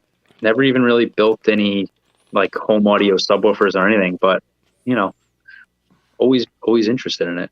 But now is the day to do it. I found Not a today. picture of the yeah, not today. I found a picture of the 45 millimeter mat to show how thick this stuff is. It does expand quite a bit when you pull it out of the box. I was shocked at just how thick it was. I don't know why. I know what 45 millimeters 45 is, millimeters. right? And you got some very specific instructions for cutting it. And I thought I'd use my best scissors that I had. I even went out and bought some nicer ones. And what I thought was interesting about it is as it comes from you, the seams on this stuff seem to be like sealed, like maybe a heat melt or something like that. Would it be possible to go back in and seal that using a similar technology if I wanted to kind of seal the edges? So I'll tell you this. I've tried. It's not worth it. Gotcha. trying to like melt it and seal it on your own. Let's just say it can end up in a very painful experience. Melted polypropylene on your fingers is not ideal. But when you use the right heavy duty scissors, as you cut it, it actually seals it pretty well. It creates a nice seal. But even then, even if it doesn't need to be sealed. There's nothing about it. Nothing about this product is sensitive to moisture or anything like that. As long as like it's not near any mechanisms that can like grab onto anything inside of it, it is perfectly fine to leave open. So it's okay to leave those open edges then. Yeah. All right. So I shouldn't be freaked out by that because it kind of like you should be. You're fine.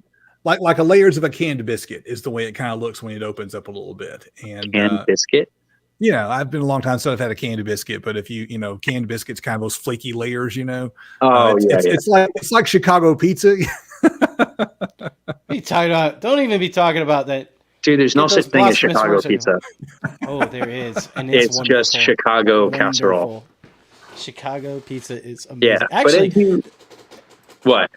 Yeah, I was just saying, actually, they opened one up, a Giordano's in Dayton, Ohio, which is where Midwest Audio Fest is, which I'm going to go to this year, and I'm going there to get one. I'm just telling you. Oh, dude, you're going to disappoint yourself terribly. I'm not. I love it. It's all right. Number one, it's Chicago style pizza. It's always disappointing. Number two, it's in Ohio. It's probably going to be even further disappointing. And now they're probably going to be making. They're probably going to be making that pizza with water from that train derailment. Good luck. You're going to grow up a third arm. You're going to grow an arm out of your belly button. You know what? You're right. Maybe I'll bring all my own food, actually. Thank you to 12 Volt Tools for the $5 super chat. I've never bought anything from their website before, but I spent many hours drooling over their stuff. So that is Joey. He's the founder and operator of 12 Volt Tools. He is the nicest dude in the world.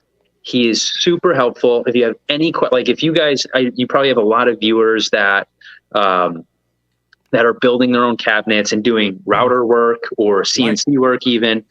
He has such a vast array of router bits that are going to be the best price for what they are, probably, period. He has 12volttools.com is where I buy all of my router bits. There you go, guys. There's a few bits that I have that aren't from there that I just got secondhand, but seriously, every now and then I just go on 12volttools.com and I'll just start buying. And then their panel popper tool, the metal panel popper tool. The metal one, yeah, I've got one. I love it. Ever since I bought one of those, I have not. So the standard plastic kit that everyone has, that every company sells. Ever since I got this metal panel popper tool from 12 Volt Tools, I have not touched my plastic ones. That's pretty much. It's been 3 or 4 years, and I've straight up not touched them since. You know what I like to see that they sell that I didn't know they sold, but everyone always asks where to buy it from is template tape. It's kind of Oh nice yeah, to see that they have a bunch yeah. of template tape you can buy. So Yeah. like there's template tape on like Amazon and stuff. I've used tons of template tape.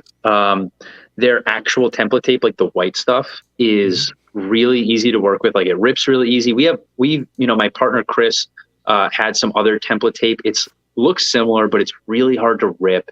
It doesn't stick as well. The stuff from 12 Volt Tools is truly, really nice. I'm not trying to be like that guy that's like selling you on it, but like there's not a lot of people that know about them outside of like certain industry people, I feel like, and they have everything. You know what Justin and I have come to realize is sometimes people think we're selling stuff. It's just when you get a product that actually works and you really like it, you can't help but be You can't excited help about but it and talk about advocate. it. Yeah, Yeah. absolutely. And Yeah. that's actually one of the biggest problems that ResoNix is facing because, and this is going to sound like such bullshit, but I promise you it's not. It performs so good. It is what it is, whatever. It performs so good that when people actually get it, they are so impressed that they start talking about it in a way that seems unreal. Yeah, it's true. That Yep. it seems they're like, no, there is no way that there's something else in the market that is that much better than everything else. And yeah, there really is, because every other company is mostly, there's no other standards to these products. It's a lawless wasteland. They're charging you for their marketing. They're charging you to paint, to have their aluminum dyed black or their logos on it. None of their money is actually going into the product itself. I actually looked into getting my product done in a black face or black with our logo on it. The amount of cost that it adds is ridiculous. Let's just say it's ridiculous. And the fact that all of these companies out there have these custom facings on it, and it's like, and I know what like these products cost to manufacture. I'm like, this is where you're spending your money. No wonder your product doesn't perform as well. And here's the thing. Many of these products are made in the same factory as mine. I believe that. Let me interject real quick and say thank you to Alex Double O. I guess that's like your double aught wire that you need for your high power install. Thank you for the $20 super chat, and get some part of our regular crowd here has given us $10 for pizza delivery. Thank you so much for the super chats, gentlemen. That has been amazing. It's fun to see that we're doing something right if you're giving us the super chats. That's the way I interpret it. It is really cool for me to actually see it, because usually channels like yours, where it's just people putting info out there, doing their thing. I do it as well. I do it on the ResoNix site, and there's a ton of free info, for anyone to read. And and also people like Aaron and people like Peter at PS Sound, and there's so much information being posted out there, and there's not really any benefit to actually going through with it. Like, to ask you guys a pretty blunt question, why do you do this? You're not getting paid for this, are you? Well, no, we are sort of, but not like you would in a typical profession. Yeah, like But you're not paying your mortgage with it. You're not paying your car bill with it. You're not paying you're not paying for your kids to go to school. It's like, why are you doing it? Because we love it, and it's hard, but it's also really hard to put in all the time for it. I'm actually, Justin and Nick, I'm like really surprised you guys actually knew as much as you did about the products that I have up there, which tells me, oh, these guys did their research on what they were coming into before. And it's like, they spent time on this. And, it's really cool to see people actually appreciate that and recognize it. It's, I've talked on the channel and on other channels as well about kind of how I got into this. When I was a teenager, I grew up on a farm. I was broke as hell, and there was no way there was money to do the cool stuff like this, right? Yeah. Other people I know, like, they had a job in town so that they could buy their subwoofers. I had a job in town because if I didn't have a job, there wouldn't be gas for the car, right? There wouldn't be clothes to wear, kind of thing.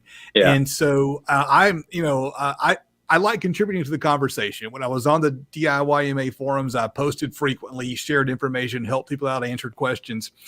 And, I did start the channel with the hopes that my goal was to make $50 a month so I could afford to save up and buy a new subwoofer every few months. Yeah. And it's worked out quite well because the super chats here, YouTube's going to take their share of it, of course. But it was more than just, I didn't do it just to make money. I have a day job and I go there every day, unless I can get away. But I'm excited about this. I'm passionate about this. I enjoy doing this. Yeah. And Baba here has just dropped another big super chat with another comment about the pizza. But I do it because ultimately it's first of all, it is a passion project. And second of all, if I can make a little bit of money to buy things, and what I found after starting the YouTube channel is I've got more money invested in lights than I have in amplifiers. But Nick is, yeah. And I have a background in video and photography as well, and I know the feeling. I don't. I just have to learn it all as I go along. I just kind of stumble through. So an income stream is necessary in order to do it because you couldn't afford to do it if you didn't have an income stream. Yeah, but I agree with Nick. You have to love what you do, and it's very. I would say I think both Justin and I can see just by what you did and how much work that you put in, even to start ResoNix, that this is obviously something that you're passionate about and care about as well. Yeah. And that's what we love about when we get people on here, because we do have people on here that are kind of like, but when we get people on here that are truly passionate about what they want, I think it shows. And I think that this is definitely one of those times. Wouldn't you agree, Justin? Absolutely. And the amount of knowledge you've brought into this has been phenomenal. Yes, you were talking about your products and what you do and the cool services you offer, but at the same time, the amount of information you've given tonight is off the chart. People learn things tonight. Always happy to provide whatever information people want. I'm always happy to talk about it. I love talking about it, All right, and as you can tell, I love writing about it too. Go to the website. It's like a goddamn novel. Is it that time to do the trash brands? No, so David K wants us to get a thin crust. Oh, jeez. Yes, that's right. Thank you, David K. You know what I found interesting most out of everything was the data that you did have on your website. And I know that you didn't put the data out there, but you did save it and preserve it, which is great for everyone to see. And it's still available. He still keeps it in a Google Drive, but who's going to go digging through a Facebook group to find the link for it, And then on top of that, what I also did was I broke it down, I explained it, what it means. Because most people, unfortunately, don't really know as much about audio as what this data is really showing. And, still to this day, I get an email probably once a day about, well, wait, what are you doing there? I don't get it. And it's like, all right, well, here you go. Well, and even today, someone asked, hey, how do I read that graph? And I think that's true. Not everyone looks at those types of graphs every day, but I like that you can actually see where you're putting your money at. This is how much money I have. Me and my wife, when we first got married, the one thing that we talked about was, hey, look, just because we can afford X now doesn't mean that we shouldn't save up and buy Y, which is a substantially better product, even though it's more money. Just save up and buy Y later because we're going to be so much happier. And if we buy X, we're just going to be looking back and saying, well, I should have bought Y. That's kind of my philosophy on life in general. I'm going to be honest with you guys. I don't make a lot of money. We just opened up this place a year ago. This place cost a lot of money to open. I haven't really been able to make a lot of money myself. ResoNix just started being a little bit profitable this year. And it's on its 4th year. It's coming up actually literally to the week. It's 4 years for ResoNix. Don closed Sound Deadener Showdown. I think it was on February 18th or 16th, something like that. It's February 20th, back in 2019, I think it was. And, for those first years, I didn't really make anything. It was kind of paying for itself and providing. The point of ResoNix at first was purely just to provide my own shop with a good product. But then I realized the order minimums for these products with these factories are so massive. I had to beg the constrained layer damper factory to work with me because they want to send out a truckload at once. I'm like, dude, I can't even fit a truckload, let alone afford it. At the time, I was 26 years old. I was like, dude, come on. I was like, the guy on the phone was really nice. He's like, typically we don't really do this. And I was like, look, dude, I'm going to be real with you. I'm 26 years old. I live in my parents' house. I have no fucking money. Please. Let's work on this. Yeah. And he did it. That's awesome. Yeah. I mean, that's awesome. And you're right with that though. Companies want like bare minimum, even like buying drivers now. It's like funny, thousands. It's funny you say that. With the fiber mat, the price of the fiber mat increased by like 25%. I've only had it for like 3 or 4 months, and the price has already increased by 25% because my first batch, they sold it to me for X amount. Their second batch, they more than doubled their price to me. Wow. And I was like, wait, what? I was like, guys, I'm ordering more now. Like, this is going good. I'm ordering more than we projected. And they're like, yeah, there's a problem though. And I'm like, what's the problem? And they're like, there was a company-wide meeting or whatever, like the CFO or whatever said, we have to sever ties with all accounts that aren't doing 50,000 a quarter. Wow. I was like, what? I was like, they're like, are you going to do 50K a quarter? We can get back. I was like, I'm not doing 50K a year. What are you talking about? And they're like, so in order for this to happen, and I explained the same thing to them. They didn't want to work with me. I begged them. I'm being real with you. I begged them to work with me. And it took so long for me to get them to work with. It took me years to get this company to work with me. And I finally got it to happen. And the second and I was like, dude, what the hell? And he's like, I know how bad you want this product. Like, in order for this to even make sense to my boss, I need to make it like very profitable for us. It's like, God fucking damn it, whatever. So at the beginning of the show, you said I'm quite resourceful. I think you misspoke. I think what you mean is quite persistent. I'm annoying as hell. Yeah.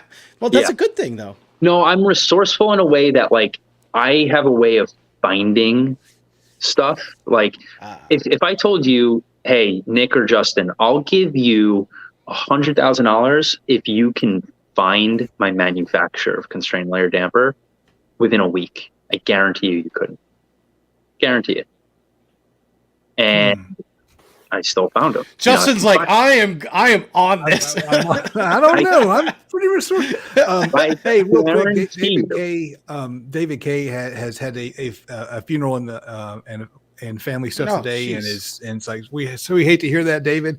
I'm glad that we were able to provide you with a little bit of opportunity to just chill out and relax from a hard day. So we appreciate you David. Immensely. We appreciate you immensely. Christian DeSoto's got to go. He's got to go to work so that he can buy some more ResoNix. And Bobby Burkett, Bobby is a very active member of our community. What was Alex's website again? Alex was the one who did the testing. Is that right? No, that's Chris. That's Chris. Okay. If he's talking about that, it's a Facebook group. It's called the Deadening. You can, if you go on my website and go to the website, you go to the independent testing, which is under the resources tab. There's a link to it, like right in the beginning. If that's the person he's talking about, I don't know who Alex is, but I'm impressed with your hustle. When you and I did a test call the other day, I was kind of shocked that you were quite a bit younger than I am, and I hope I wasn't rude by saying, "Hey, you're young." No, I love hearing that. I love when I meet clients in person. I meet clients. So most of our clients don't even come in here. They only meet us when they drop off the car or pick it up most of the time, and I get it all the time. They're like, "Oh, you're younger than I expected," and I'm like, "Yeah, I know." And they're like, "You come off very well spoken, experienced. Like, I did not expect that." And I was like, cool. Lets me know I'm doing a good job. That's good. Yeah. And so, we've been at it for an hour and 48 minutes. And so even though the super chats have rained on, I think it's probably time to wrap it up. Ladies and gentlemen in the chat, dudes in the chat, anyone watching this in the rebroadcast, head to Nick's website. It is ResoNix Solutions, SoundSolutions.com. ResoNixSoundSolutions.com, and order some of this stuff. This is the real deal. Or email me for a sample. Email me first. If you're not 100% sold, let's just be real. If you're not 100% sold on it, email me. I'll send you samples. I have a dedicated pile set off to the side for samples. And I will say this, don't order it because Justin and I said, or because you like Nick on the call. Order it because of the data that's there. I mean, the data shows it to be the best. So if you want the best, just order it. Yeah, that's our whole thing is we are purely performance driven. We will offer the best product, and it will also be the best value overall. If that changes, I will change accordingly. And you won't beat us. I promise you.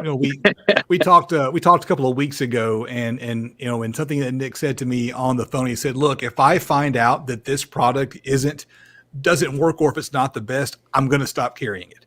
That's what he said. He said, if I find information that says it doesn't work, I'm done with it, because he legitimately does want to create the best product. And you saw the pictures of the cars.